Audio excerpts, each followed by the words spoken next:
स्वागत है एक बार फिर से उत्कर्ष क्लासेस ऑफ सोशोलॉजी के पीजीटी सोशोलॉजी स्पेशल क्लासेस में। आज हम देखेंगे पाठ्यक्रम के अनुसार परीक्षा संबंधी महत्वपूर्ण प्रश्नों का संग्रह, जो हमारा अभ्यास प्रश्न पत्र सेट 24 का दूसरा पार्ट होगा, जिसमें कुल 66 से लेकर 125 तक के प्रश्न आपको उपलब्ध करवाए जा रहे हैं। इससे पहले 65 प्रश्न आपको सेट 1 में उपलब्ध या पार्ट 1 में उपलब्ध करवा दिए गए हैं। उम्मीद करते हैं ये सभी प्रश्न आपकी परीक्षा के लिए बहुत ही उपयोगी साबित होंगे।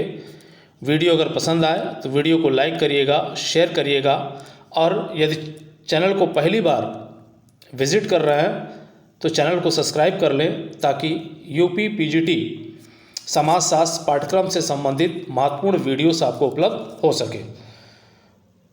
और दोस्तों ये भी ध्यान दें कि जो भी चैप्टर्स आपके पीजीटी से संबंधित है, उस पे जितने भी बहुविकल्पी प्रश्न बनते हैं वो चैप्टर वाइज हमारे चैनल पे आपको उपलब्ध करवा दिया जा चुका है पहले ही। अगर आप गहन अध्ययन करना चाहते हैं तो आप हमारे चैनल पे विजिट करके आप उन पाठ्यक्रम को चैप्टर वाइज अध्ययन आप कर सकते हैं। तो आइए शुरुआत करते हैं Utkarsh classes of sociology by Umesh sir. तो आज का पहला प्रश्न हमारा होगा पश्चिमी विचारकों से संबंधित। तो यहाँ पे आप देखिए 4 पश्चिमी विचारकों को रखा गया है। तो वो पश्चिमी विचारक हैं Auguste Comte, Herbert Spencer, Emmanuel Durkheim और मैक्स वेबर। और इन्हीं से संबंधित कुछ महत्वपूर्ण प्रश्नों को हम समझने का प्रयास करेंगे। तो आइए पहला प्रश्न हम देखें। वर्थ नेशनल की अवधारणा निम्नलिखित विचारकों में से किससे संबंधित है? ये कहा जा रहा है कि वर्थ रेशनल की अवधारणा किससे संबंधित है? Option A Habermas, B Sorokin, C Max Weber और डी पार्सन्स। तो किससे संबंधित है भाई? ये जानते होंगे आप लोग, ये संबंधित है मैक्स वेबर से।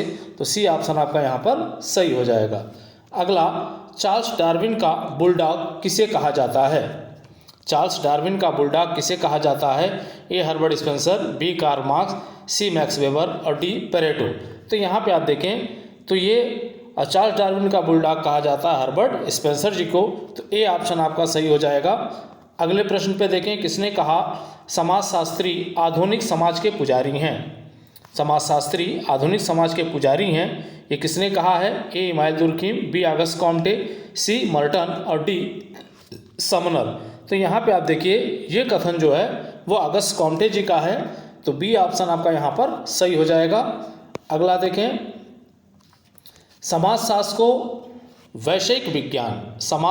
वैषयिक विज्ञान बनाने वाली विचारधारा के जनक कौन है? या यूँ कह लें कि समाजशास्त्र को एक विषय के रूप में स्थापित करने का प्रयास किसके द्वारा किया गया?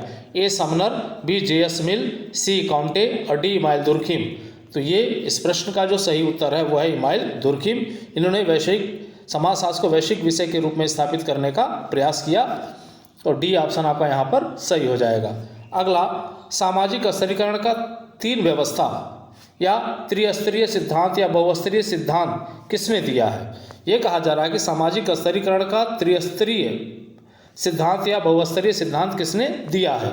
ए मैक्स वेबर, बी रेडफील्ड, सी किंग्सले डेविस और डी अगस्ट कॉम्टे। अब यहाँ आप देखें कि कन्फ्यूजन की स्थिति हो सकती है। यहाँ द लॉ ऑफ 3 स्टेज के बारे में बात नहीं कर रहा है, ये स्तरीकरण के 3 व्यवस्था की बात कर रहा है। और ये स्तरीकरण की 3 व्यवस्था दी गई है किसके द्वारा भाई? तो ये दिया गया है मैक्स वेबर के द्वारा।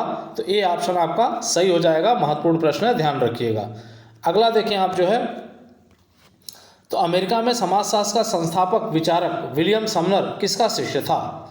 ये कहा जा रहा है कि अमेरिका में समाजशास्त्र का जो संस्थापक विचारक है, जिसने अमेरिका में पहली बार समाजशास्त्र को स्थापित किया, जिसका नाम समनर था, वो किसका शिष्य था? A Herbert Spencer, B Karl Marx, C Emmanuel Durkheim और डी जॉनसन। तो किसका शिष्य था भाई ये? तो ये शिष्य था जो है हर्बर्ट स्पेंसर का। इस वजह से ए ऑप्शन आपका यहाँ पर सही हो जाएगा। अगला, समाज को सर्वप्रथम वैज्ञानिक दृष्टिकोण से समझने का प्रयास किस विचारक द्वारा किया गया? ये कहा जा रहा है कि समाज को सर्वप्रथम वैज्ञानिक दृष्टिकोण से समझने का प्रयास किसके द्वारा किया गया? ए एडोल्फ क्वेटलेट, बी हर्बर्ट स्पेंसर, सी सेंट साइमन और डी अगस्त कॉम्टे। तो यहाँ पे आप देखिए, तो पहली बार वैज्ञानिक दृष्टिकोण से अगस्त कॉम्टे ने ही समझने का प्रयास किया था और इसी वजह से इनको जो है समाजशास्त्र का पिता कहा जाता है। तो डी ऑप्शन आपका यहाँ पर सही हो जाएगा। चलिए अगले देखें, किसके अनुसार समाज एक ऐसी वास्तविकता है जो सुई जेनेरिस, समाज एक ऐसी वास्तविकता है जो सुई जेनेरिस अतः स्वतः या स्वयं से उत्पन्न है। सुई जेनेरिस है या स्वतः या स्वयं से उत्पन्न है। ये किसका मानना है, किसके अनुसार है ये ए स्पेंसर, बी कॉम्टे, सी मैक्स वेबर और डी इमाइल दुर्खिम। तो ये मानना है इमाइल दुर्खिम जी का। बहुत ही महत्वपूर्ण प्रश्न है, ध्यान रखिएगा। तो डी ऑप्शन आपका यहाँ पर सही हो जाएगा। चलिए अगले प्रश्न पे, किसका मानना है कि भारत में जाति कर्म एवं पुनर्जन्म के अनुसार निर्धारित होती है। ये कहा जा रहा है कि किसका मानना है कि भारत में जाति कर्म एवं पुनर्जन्म के अनुसार निर्धारित होती है। ए श्रीनिवास, बी किंग्सली डेविस, सी रेडफील्ड और डी मैक्स वेबर।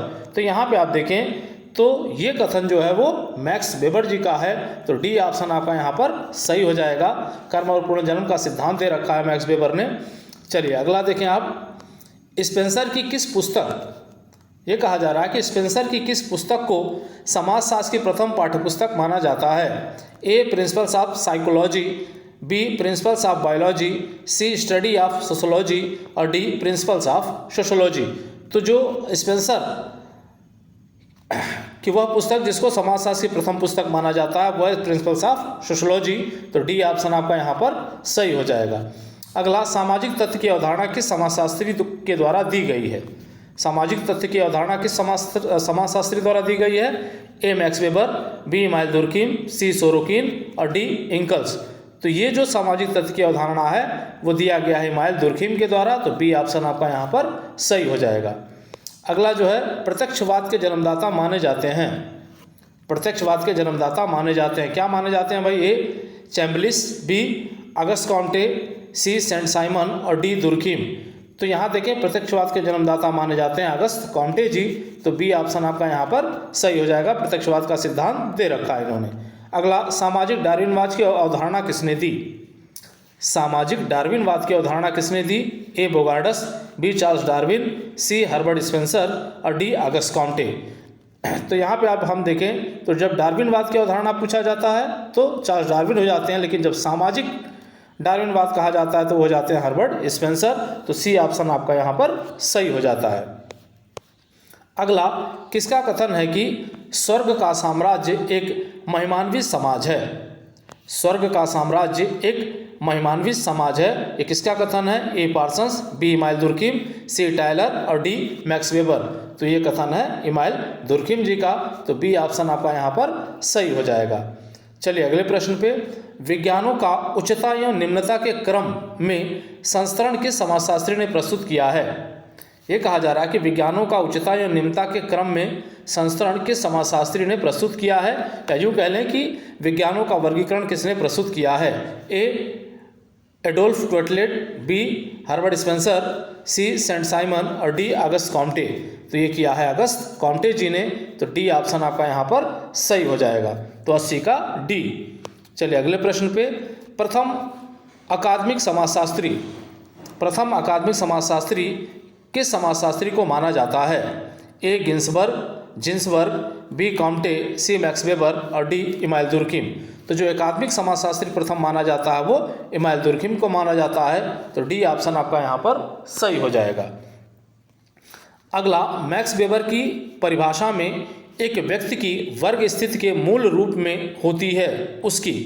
ये कहा जा रहा है कि वेबर की भाषा में एक व्यक्ति के वर्ग स्थिति में मूल रूप से होती है उसकी क्या होता है भाई। ए आर्थिक परिस्थिति होती है, बी बाजार परिस्थिति होती है, सी राजनीतिक परिस्थिति होती है और डी सामाजिक परिस्थिति होती है।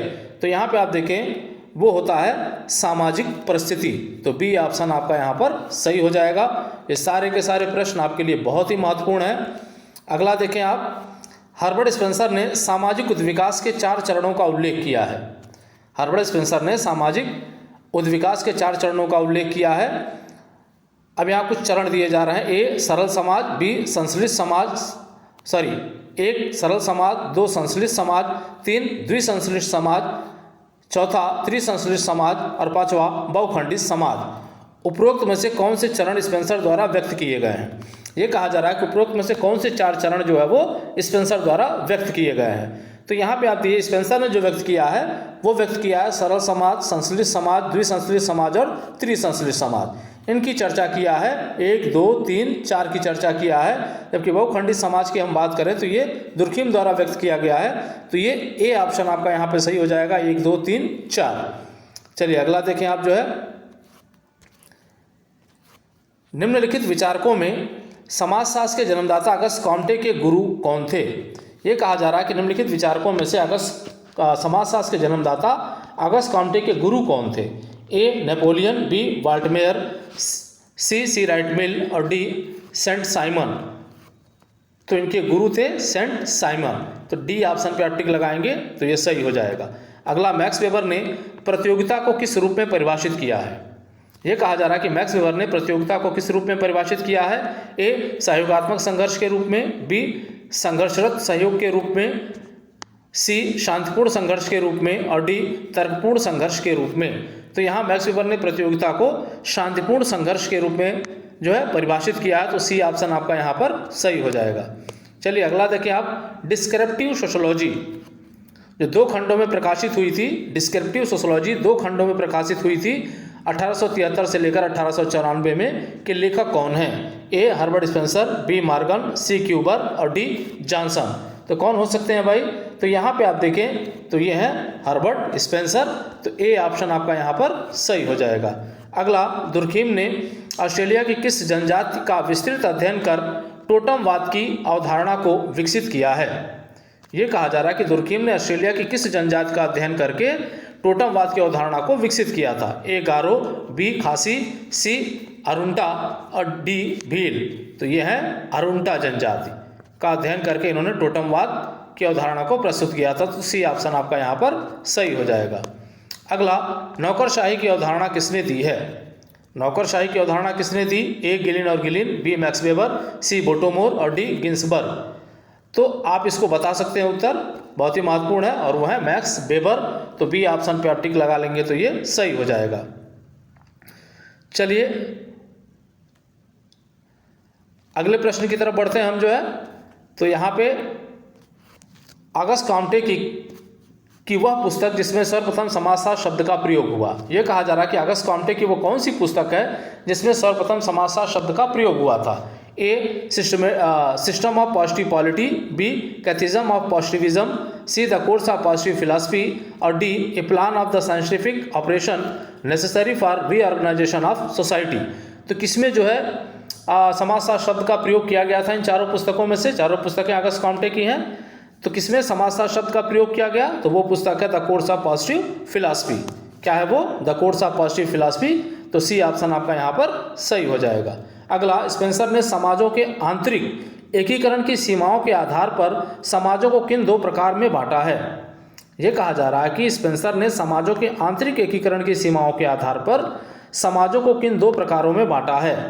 ए यांत्रिक समाज एवं सावयवी समाज, बी धार्मिक समाज एवं प्रत्यक्षवादी समाज, सी सरल समाज एवं जटिल समाज और डी सैनिक समाज एवं औद्योगिक समाज। तो यहाँ स्पेंसर का जो समाज का बंटवारा है वो है सैनिक समाज और औद्योगिक समाज का। तो डी ऑप्शन आपका यहाँ पर सही हो जाएगा। तो 90 का किस पे लगाएंगे आप, डी पे लगाएंगे। चलिए अगला देखें आप, यांत्रिक एकता। ये कहा जा रहा है कि यांत्रिक एकता एवं सावयवी एकता का वर्णन किस समाजशास्त्री द्वारा किया गया है। ए मैक्स वेबर द्वारा, बी स्पेंसर द्वारा, सी दुर्खिम द्वारा और डी कार्ल मार्क्स के द्वारा। तो यांत्रिक एकता और सावयवी एकता की बात कौन करता है भाई। तो वो करता है इमाइल दुर्खिम। तो सी ऑप्शन आपका यहाँ पर सही हो जाएगा। अगला, अगस्त कॉम्टे के अनुसार निम्नलिखित में से प्रत्यक्षवाद क्या है। अगस्त कॉम्टे के अनुसार निम्नलिखित में से प्रत्यक्षवाद क्या है कहा जा रहा है। ए एक सिद्धांत है, बी अध्ययन की एक वैज्ञानिक पद्धति है, सी एक तथ्य है और डी एक अवधारणा है। तो अगस्त कॉम्टे ने प्रत्यक्षवाद को कहा था अध्ययन की एक पद्धति। इस वजह से बी ऑप्शन आपका यहाँ पर सही हो जाएगा। अगला देखिए आप, the protestant ethics and the spirit of capitalism. The protestant ethics and the spirit of capitalism 1905 पुस्तक के लेखक हैं। A Emile Durkheim, B Herbert Spencer, C August Comte और डी मैक्स वेबर। तो the constant ethics and the spirit of capitalism पुस्तक के लेखक हैं मैक्स वेबर। तो डी ऑप्शन आपका यहाँ पर सही हो जाएगा। अगला, उद्विकास पदार्थ का समन्वय तथा उससे संबंधित गति है जिसके दौरान कोई तत्व एक निश्चित तथा असंबद्ध समानता से निश्चित एवं संबद्ध भिन्नता में बदल जाता है। यह कथन किसका है? ए समनर, बी बोगार्डस, सी हर्बर्ट स्पेंसर और डी चार्ल्स डार्विन। तो ये उद्विकास की परिभाषा तो दी गई है, बड़ी महत्वपूर्ण परिभाषा, और दी गई है हर्बर्ट स्पेंसर के द्वारा। तो ये सी ऑप्शन आपका सही हो जाएगा यहाँ पे। अगला देखें, अगस्त कॉम्टे ने किससे प्रभावित होकर विज्ञानों का वर्गीकरण प्रस्तुत किया? ये कहा जा रहा है कि अगस्त कॉम्टे ने किससे प्रभावित होकर विज्ञानों का वर्गीकरण प्रस्तुत किया अपना? ए बेंजामिन फ्रैंकलिन, बी अरस्तु, सी डिबॉक्स और डी सेंट साइमन। तो किससे प्रभावित होकर किया था भाई इन्होंने? तो ये डिबॉक्स से प्रभावित होकर इन्होंने अपने विज्ञानों का वर्गीकरण इन्होंने प्रस्तुत किया था। किससे प्रभावित होकर? तो ये है डी बॉक्स से प्रभावित होकर। अगला देखें, व्याख्यात्मक समाजशास्त्र के प्रवक्ता या पिता माने जाते हैं। व्याख्यात्मक समाजशास्त्र के प्रवक्ता या पिता कौन माने जाते हैं? ए किंग्सले डेविस, बी मेलानोव्स्की, सी सीमेल और डी मैक्स वेबर। तो ये माने जाते हैं डी मैक्स वेबर। तो डी ऑप्शन आपका यहाँ पर सही हो जाएगा। अगला, सामूहिक प्रतिनिधान की अवधारणा। सामूहिक प्रतिनिधान की अवधारणा को विकसित करने का श्रेय किस विचारक को है? ए जिन्सबर्ग, बी कॉम्टे, सी मैक्स वेबर और डी इमाइल दुर्कीम। तो आप ये जानते हैं कि इमाइल दुर्कीम की बहुत ही मशहूर अवधारणा है। तो डी ऑप्शन आपका यहाँ पे सही हो जाएगा। तो डी पे आप टिक लगा लीजिएगा। अगला, अगस्त कॉम्टे के सामाजिक पुनर्निर्माण की योजना का प्रमुख साधन क्या है? ये कहा जा रहा है कि अगस्त कॉम्टे ने जो अपने सामाजिक पुनर्निर्माण की जो योजना प्रस्तुत की है उसका प्रमुख साधन क्या है? ए राजनीतिक शक्ति का विकास, बी धार्मिक शक्ति का विकास, सी वैज्ञानिक नियमों का विकास और डी नैतिक नियमों का विकास। तो यहाँ पे आप देखिए, सामाजिक पुनर्निर्माण की योजना के लिए इन्होंने जो है नैतिक नियमों के विकास की बात की है जो है। तो डी ऑप्शन आपका यहाँ पर सही हो जाएगा। डी पे आप टिक लगा लीजिएगा। अगर आप यहाँ वैज्ञानिक नियमों का विकास करते हैं तो ये जो है सामाजिक पुनर्निर्माण में मानवता के धर्म की बात इन्होंने किया था और उसके लिए इन्होंने नैतिकता के विकास की बात किया था। तो ध्यान रहे, वैज्ञानिक नियमों के विकास की बात हम यहाँ करेंगे तो ये गलत हो सकता है। तो नैतिक नियमों का विकास जो मानव धर्म की वो चर्चा करते हैं। चलिए अगला देखें आप, हर्बर्ट स्पेंसर ने सामाजिक क्षेत्र में उद्विकास को किन नियमों के आधार पर व्यक्त किया है? ए अस्तित्व के लिए संघर्ष, बी योग्यतम की उत्तरजीविता, सी सरलता से जटिलता की ओर का सिद्धांत और डी उपरोक्त सभी। तो यहाँ पे आप देखें तो सामाजिक क्षेत्र में जब उद्विकास की बात करते हैं तो 3 नियमों का उल्लेख हर्बर्ट स्पेंसर करते हैं। एक कहते हैं कि प्रत्येक समाज अपने अस्तित्व के लिए संघर्ष करता है, जो समाज योग्यतम बनकर उभरता है वही बचता है, शेष नष्ट हो जाते हैं, और जो समाज बचता है वो धीरे धीरे सरलता से जटिलता की ओर बढ़ता रहता है। तो डी ऑप्शन आपका यहाँ पे सही हो जाएगा। तो डी पे आप टिक लगा लीजिएगा। अगला, the elementary forms of religious life, बहुत ही महत्वपूर्ण पुस्तक है। The elementary forms of religious life जो प्रकाशित होती है 1912 में। पुस्तक के लेखक हैं ए लेमर्ड, बी इमाइल दुर्कीम, सी टायलर और डी मैक्स वेबर। तो ये पुस्तक है इमाइल दुर्कीम की। तो बी ऑप्शन आपका जो है यहाँ पर सही हो जाएगा। तो बी पे आप टिक लगा लेंगे। चलिए अगले प्रश्न पे चलते हैं। समाजशास्त्र को विज्ञानों का विज्ञान किस विचारक ने कहा है? ए सोरोकिन, बी मार्गन, बी अरस्तु, सी अगस्त कॉम्टे। तो ये कथन है अगस्त कॉम्टे जी का। तो डी ऑप्शन आपका जो है सही हो जाएगा। इन्होंने समाजशास्त्र को विज्ञानों की रानी भी कहा है, समाजशास्त्र को विज्ञानों का विज्ञान भी कहा है। तो अगस्त कॉम्टे सही उत्तर होगा। अगला, ब्रस्टनहेन की अवधारणा किसने दी है? ब्रस्टनहेन की अवधारणा किसने दी है भाई? A Karl Marx, B Sorokin, C Max Weber और डी इंकल्स। तो एक मशहूर अवधारणा है और ये मशहूर अवधारणा किसने दिया है? तो मैक्स वेबर ने दिया है। तो सी ऑप्शन आपका यहाँ पर सही हो जाएगा। अगला देखें आप, किस विचारक को समाजशास्त्र का इंग्लिश पिता कहा जाता है? किस विचारक को समाजशास्त्र का इंग्लिश पिता कहा जाता है? ए अगस्त कॉम्टे को, बी इमाइल दुर्कीम को, सी हर्बर्ट स्पेंसर को और डी मैक्स वेबर को। तो ये कहा जाता है हर्बर्ट स्पेंसर जी को। तो सी ऑप्शन आपका यहाँ पर सही हो जाएगा। अगला, निम्नलिखित में से किस विचारक को समाजशास्त्रीय जगत के बौद्धिक देवता की संज्ञा प्रदान की जाती है? ये कहा जा रहा है कि निम्नलिखित में से किस विचारक को समाजशास्त्रीय जगत के बौद्धिक देवता की संज्ञा प्रदान की जाती है? A Auguste Comte, B Emmanuel Durkheim, C Sumner और डी मैक्स वेबर। तो ये जो है इमानुएल दुर्खिम को प्रदान किया जाता है, इस वजह से बी ऑप्शन आपका यहाँ पर सही हो जाएगा। अपने आप पे ये सारे क्वेश्चन जो है बहुत ही महत्वपूर्ण है। अगला देखें आप जो है, निम्नलिखित में से किस समाजशास्त्री ने औपचारिक तार्किकता के लौह पिजड़ा की अवधारणा लौह पिजड़ा की व्याख्या की है? ये कहा जा रहा है कि किस समाजशास्त्री ने औपचारिक तार्किकता के लौह पिजड़ा की व्याख्या की है? A Pareto, B Max Weber, C Kingsley Davis और डी मर्टन। तो किसने कर रखा है भाई? तो ये कर रखा है मैक्स वेबर ने। चलिए आगे बढ़ते हैं। तो यहाँ पे आप देखें, यहाँ पे आपके आ गया समाजशास्त्र के भारतीय विचारक, समाजशास्त्र के भारतीय विचारक, जिसमें हमको प्रमुख रूप से पढ़ना है श्री अरबिंदो, महात्मा गांधी, राधा कमल मुखर्जी, भगवान दास। और महत्व को देखते हुए कुछ प्रश्न जो है वो जीएस घुरिये से संबंधित डाले जा रहे हैं। यहाँ पे जो सिलेबस है आपका प्रमुख रूप से संबंधित है अरबिंदो, महात्मा गांधी, राधा कमल मुखर्जी और भगवान दास जी से, लेकिन यहाँ पे हम डॉक्टर जीएस घुरिये के प्रश्नों को पूछता है, इस वजह से यहाँ घुरिये के कुछ प्रश्नों को रख रहे हैं। इसमें किसी को आपत्ति नहीं होनी चाहिए। चलिए आगे बढ़ते हैं। तो पहला प्रश्न हम देख लेते हैं यहाँ पे। तो पहला प्रश्न आपके सामने है यहाँ का 106वां नंबर का, विश्व राज्य की कल्पना निम्नलिखित में से किस विचारक द्वारा की गई है? विश्व राज्य की कल्पना किस विचारक द्वारा की गई है? ए श्री अरबिंदो, बी योगेंद्र सिंह, सी सुरजीत सिन्हा और डी एन.के. बोस।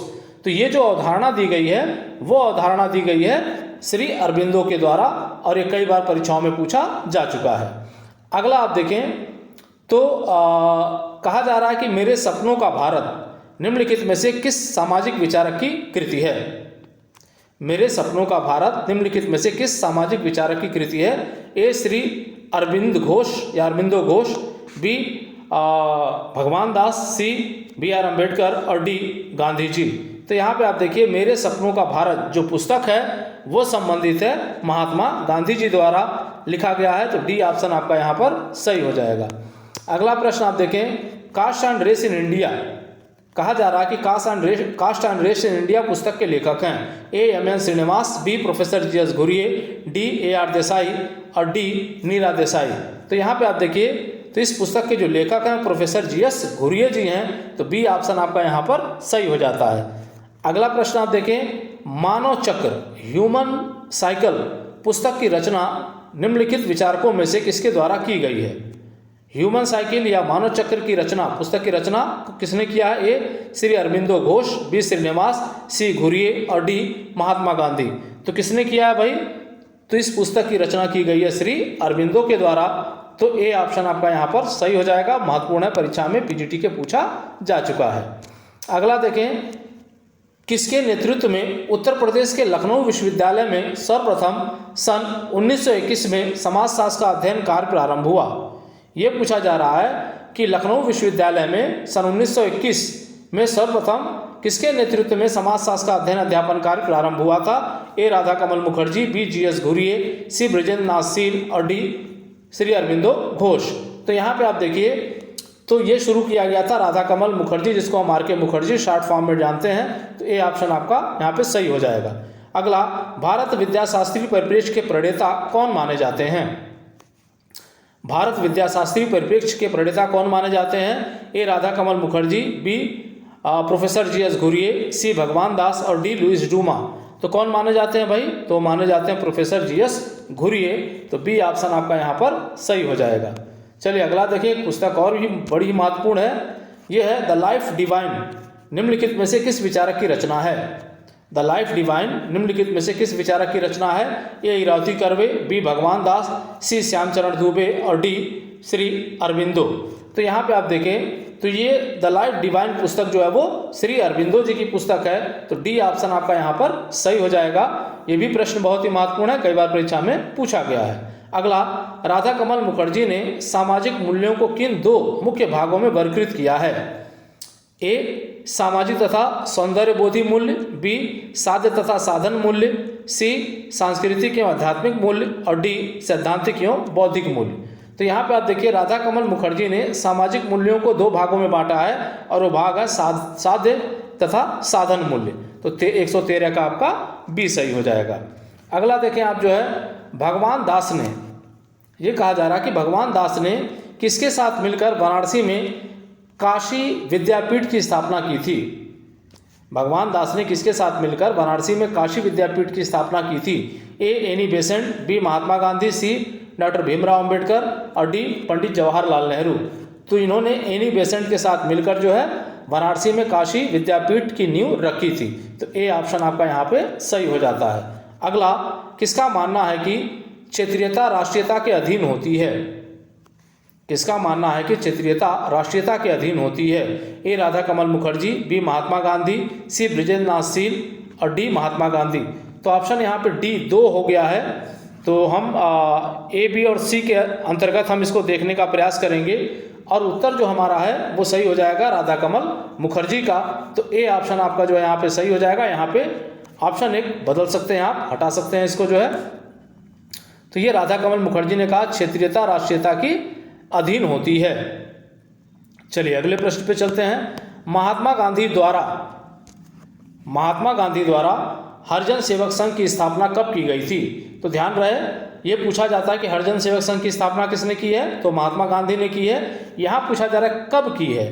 तो ए 30 सितंबर सन 1935 को, बी 30 सितंबर सन 1932 को, सी 30 सितंबर सन 1936 को और डी 2 अक्टूबर सन 1935 को।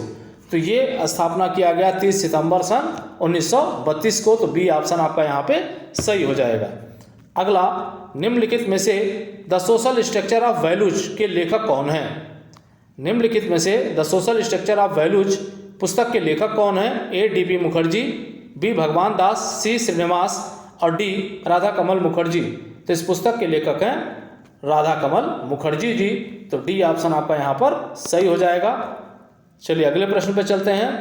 प्रत्येक सबके लिए और सब प्रत्येक के लिए पर जोर।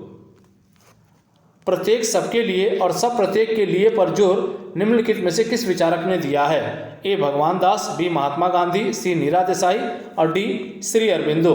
तो किसने दे रखा है भाई, तो यहाँ पे आप देखें ये जोर दिया है श्री भगवान दास ने या डॉक्टर भगवान दास ने। तो ए ऑप्शन आपका यहाँ पर सही हो जाएगा। अगला, निम्नलिखित विचारकों में से गीता रहस्य किसकी रचना है। ये कहा जा रहा है कि निम्नलिखित विचारकों में से गीता रहस्य किसकी रचना है। ए के एम कपाड़िया, बी राधा कमल मुखर्जी, सी श्री अरबिंदो और डी ए आर देसाई। तो यहाँ पे आप देखिए, तो ये पुस्तक लिखी गई है श्री अरबिंदो के द्वारा। तो सी ऑप्शन आपका यहाँ पर सही हो जाएगा।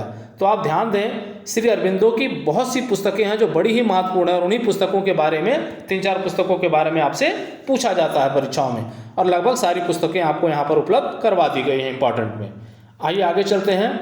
भारतीय राजनीति में सर्वोदय शब्द, भारतीय राजनीति में सर्वोदय शब्द सर्वप्रथम प्रयोग निम्नलिखित में से किस विचारक द्वारा किया गया है। ए राधा कमल मुखर्जी, बी लीला दुबे, सी योगेंद्र सिंह और डी महात्मा गांधी।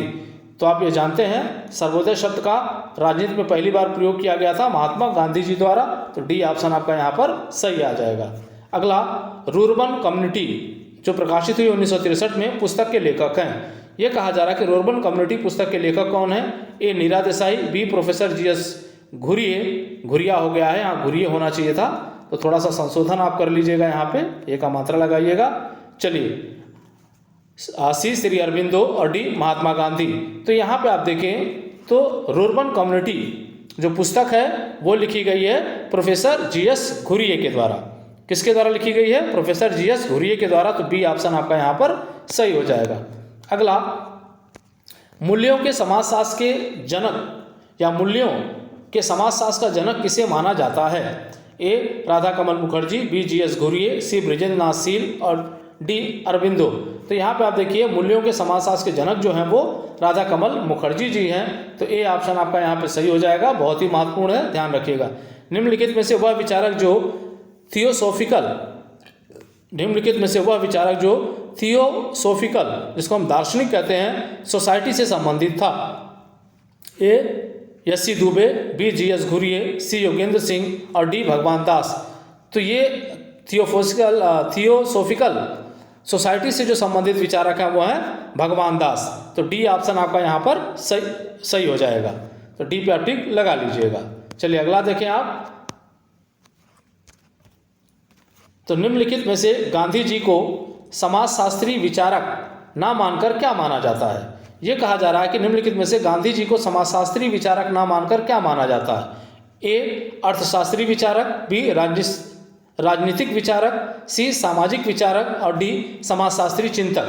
तो यहाँ पे आप देखें तो गांधी जी को समाजशास्त्री न मानकर हम सामाजिक विचारक मानते हैं, क्योंकि गांधी जी ने जो भी अपने विचार दिए हैं वो अपने स्वयं के विचार हैं, ना कि वो वैज्ञानिक पद्धतियों के आधार पर या शोध करके उन विचारों को उन्होंने प्रस्तुत किया, बल्कि अपने विचार, अपनी इच्छाओं को उन्होंने अपने सिद्धांतों में व्यक्त किया है। इस वजह से उन्हें सामाजिक विचारक कहा जाता है, महत्वपूर्ण, ना कि समाजशास्त्री।